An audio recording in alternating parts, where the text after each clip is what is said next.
Shalom saudaraku yang dikasihi oleh Tuhan Yesus Kristus. Mari kita siapkan hati untuk masuk dalam doa syukur hari ini.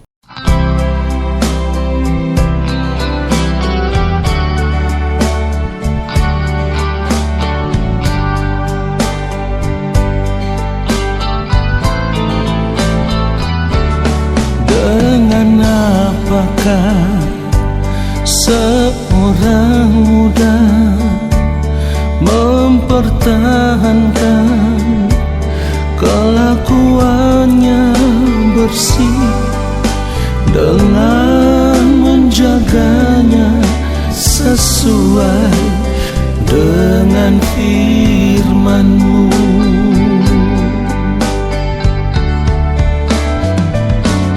Dengan apakah seorang muda mempertahankan kelakuannya bersih dengan menjaganya sesuai dengan firman-Mu.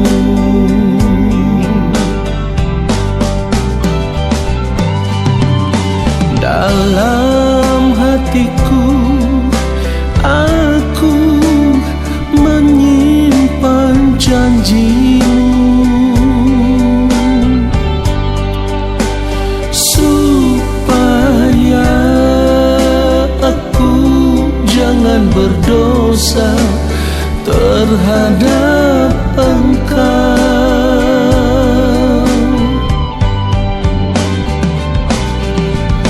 Dalam hatiku aku menyimpan janji-Mu, supaya aku jangan berdosa terhadap Engkau.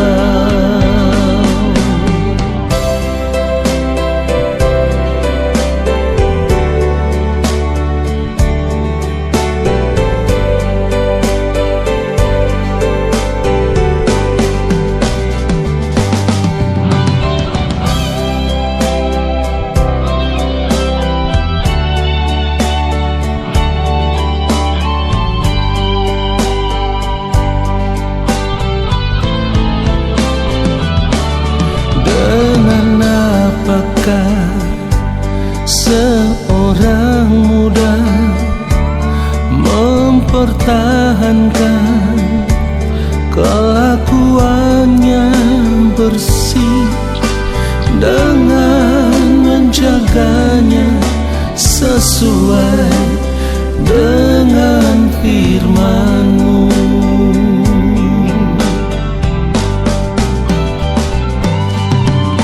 Dalam hatiku aku menyimpan janji-Mu, supaya aku jangan berdosa terhadap Engkau.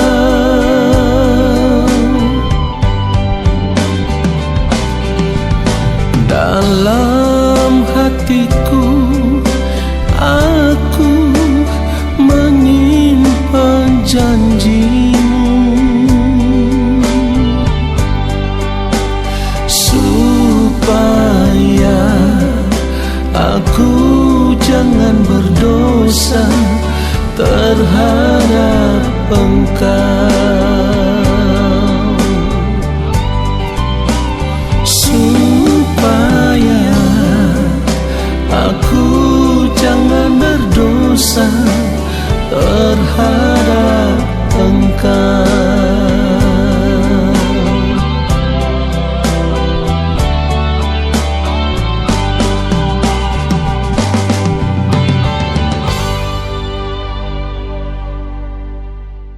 Mari kita berdoa. Bapa yang Maha Kudus, Allah yang Maha Mulia, kami memerlukan firman-Mu ya Bapa. Berbicaralah bagi kami. Sampaikanlah apa yang menjadi isi hati Bapa kepada kami.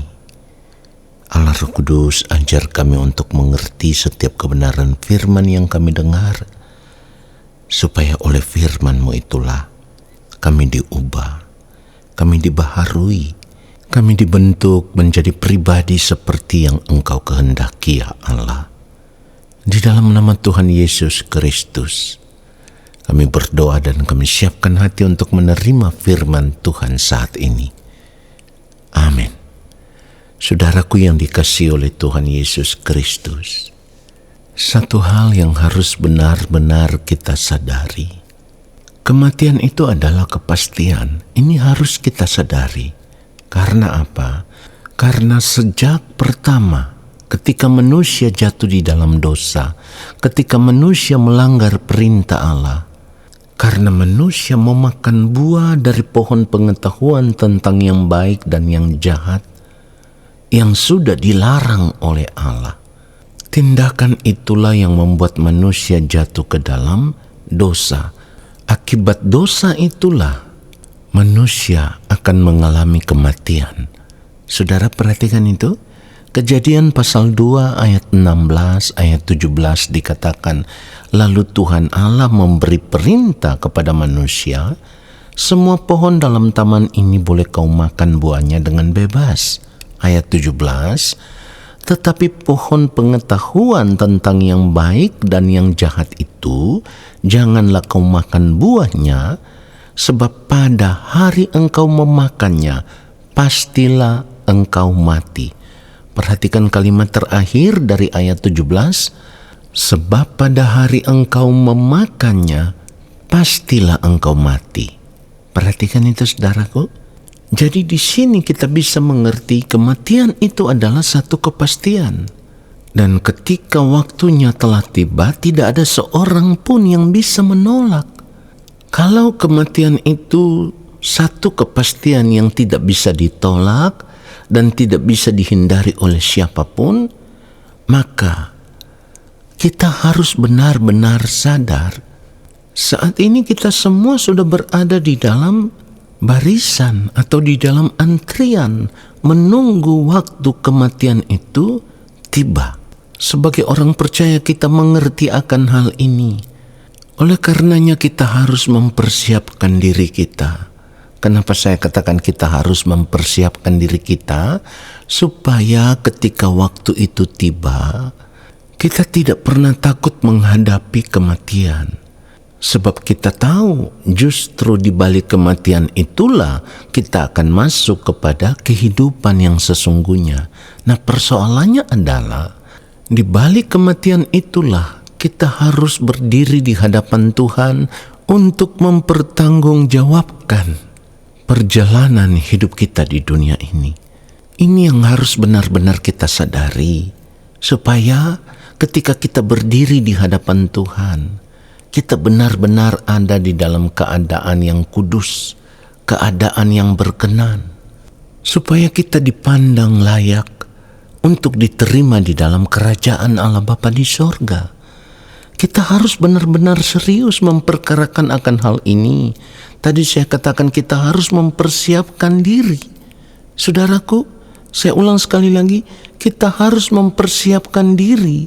Jangan sampai ketika nanti kita berada di hadapan Tuhan, kita ditolak oleh Tuhan.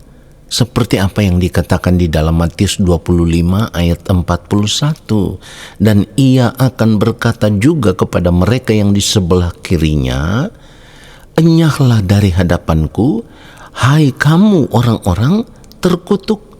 Enyahlah ke dalam api yang kekal, yang telah tersedia untuk iblis dan malaikat-malaikatnya. Saudara perhatikan itu. Ini hal yang sangat mengerikan. Tidak ada hal yang lebih tragis daripada keadaan ini. Orang yang ditolak oleh Allah itu akan terbuang ke dalam kebinasaan kekal. Firman Tuhan katakan akan terbuang ke dalam api kekal. Kita harus ingat tubuh daging yang kita kenakan ini tidak selamanya kita kenakan. Karena pada akhirnya tubuh daging ini akan kembali menjadi debu, ya. Di dalam Pengkhotbah 12 ayat 7 dikatakan, dan debu kembali menjadi tanah seperti semula, dan roh kembali kepada Allah yang mengaruniakannya. Nah, kalau dikatakan dan roh kembali kepada Allah yang mengaruniakannya, kita harus sadar, Allah tidak ingin kita binasa, saudaraku. Saya ulang sekali lagi, Allah tidak ingin kita binasa. Itulah kenapa firman Tuhan katakan, janganlah kamu menyangka bahwa kitab suci tanpa alasan berkata, roh yang ditempatkan Allah di dalam diri kita, diingininya dengan cemburu. Saudaraku, perhatikan itu. Allah tidak ingin kita binasa. Allah ingin supaya kita kembali kepada Dia, tinggal bersama-sama dengan Dia di dalam kerajaannya. Persoalannya adalah tidak semua orang bisa tinggal bersama-sama dengan Allah di dalam kerajaannya. Memang sebagai orang percaya, kita semua telah menerima kasih karunia Allah, anugerah keselamatan di dalam Tuhan Yesus Kristus. Tetapi persoalannya adalah anugerah keselamatan itu harus kita jaga. Artinya ketika kita telah ditebus di dalam Tuhan Yesus Kristus, kita harus menjaga kehidupan kita supaya benar-benar ada di dalam keadaan yang sempurna. Di dalam keadaan yang sama seperti manusia pertama kali diciptakan oleh Allah. Manusia yang sepikiran, seperasaan dengan Allah, segambar dengan Allah. Kita harus menjadi pribadi yang demikian. Inilah manusia yang sejati, manusia yang sempurna. Dan manusia yang sempurna itu adalah manusia yang memiliki karakter atau pribadi, wajah batinia yang benar-benar serupa dengan Tuhan Yesus Kristus. Kita harus berjuang untuk hal ini, saudaraku. Karena kalau pada akhirnya ketika berdiri di hadapan pengadilan Tuhan nanti, wajah batinia kita tidak benar-benar serupa dengan yang mulia Tuhan Yesus Kristus, maka dapat dipastikan kita akan ditolak oleh Allah, saudaraku. Sekali lagi, kalau wajah batinia kita tidak benar-benar serupa dengan Tuhan Yesus Kristus, ketika kita menghadap takhta pengadilan Kristus, maka kita akan ditolak oleh Allah. Dan sudah sering kali saya katakan, keadaan ini sangat mengerikan. Jadi selama kita masih hidup di dunia ini, Tuhan masih memberikan kepada kita kesempatan hidup. Kita harus berjuang untuk merubah diri, tinggalkan kehidupan kita yang lama, kehidupan yang kita warisi dari nenek moyang kita, kehidupan yang sia-sia itu harus kita lepaskan, kita tinggalkan, karena kehidupan yang lama itu adalah kehidupan yang akan menggiring kita menuju kebinasaan kekal. Ingat, kasih karunia Allah yang kita terima di dalam Tuhan Yesus Kristus itulah yang akan membawa kita kepada keselamatan kekal. Tetapi harganya harus kita bayar. Dan tidak ada cara lain, saudaraku, selain kita harus berjuang untuk menjaga keselamatan yang sudah kita terima ini sampai pada akhirnya. Ini yang firman Tuhan maksudkan, tetaplah kerjakan keselamatanmu dengan takut dan gentar. Jadi keselamatan ini harus tetap dikerjakan. Lalu kalau selama ini kita tidak serius mengerjakan keselamatan hidup yang sudah kita terima di dalam Tuhan Yesus Kristus, kita hanya hidup menikmati dunia ini, kita hidup sesuka hati kita. Artinya selama hidup kita tidak pernah serius berjuang untuk menjaga kesucian hidup kita, menjaga kekudusan hidup kita, pada akhirnya hidup kita akan ditemukan tidak berkenan di hadapan Allah. Ingat, di dalam Tuhan Yesus Kristus kita dipanggil supaya kita memiliki hidup yang tak bercacat di hadapan Tuhan, saudaraku. Efesus 1 ayat 4, firman Tuhan mengatakan akan hal itu. Sebab di dalam Dia Allah telah memilih kita sebelum dunia dijadikan, supaya kita kudus dan tak bercacat di hadapannya. Jadi kalau kita tahu setelah kita menerima kasih karunia Allah, anugerah keselamatan yang kita terima di dalam Tuhan Yesus Kristus, mari kita berjuang untuk menjaga keselamatan itu. Tinggalkan cara hidup dunia yang hanya menggiring kita kepada kebinasaan. Kalau kita tidak mau, Allah tidak memaksa. Saya katakan sekali lagi, kalau kita tidak mau, Allah tidak memaksa. Tetapi pada akhirnya kita akan terbuang ke dalam kebinasaan. Sebab seperti yang firman Tuhan katakan, berhubung dengan kehidupan kamu yang dahulu harus menanggalkan manusia lama yang menemui kebinasaannya oleh nafsunya yang menyesatkan.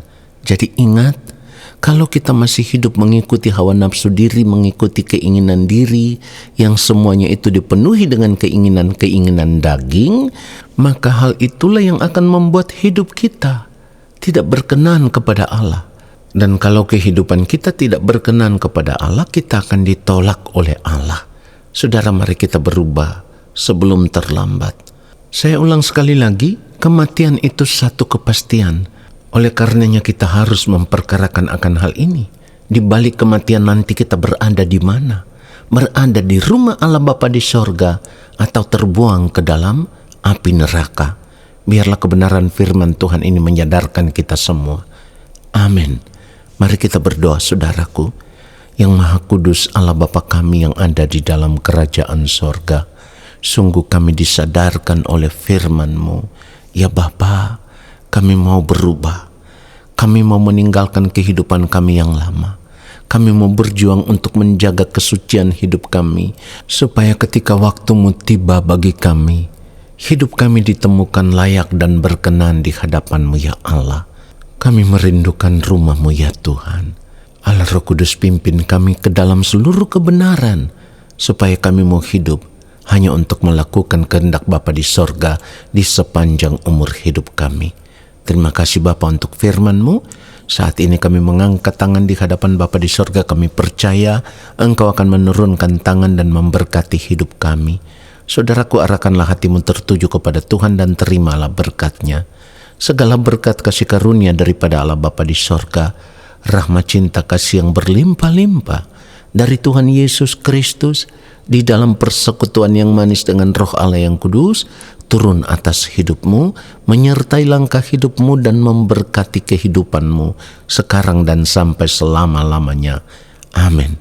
Saudaraku, terima kasih sudah mengikuti doa syukur hari ini. Sampai jumpa dalam doa syukur besok hari. Tuhan Yesus memberkati kita semua. Shalom.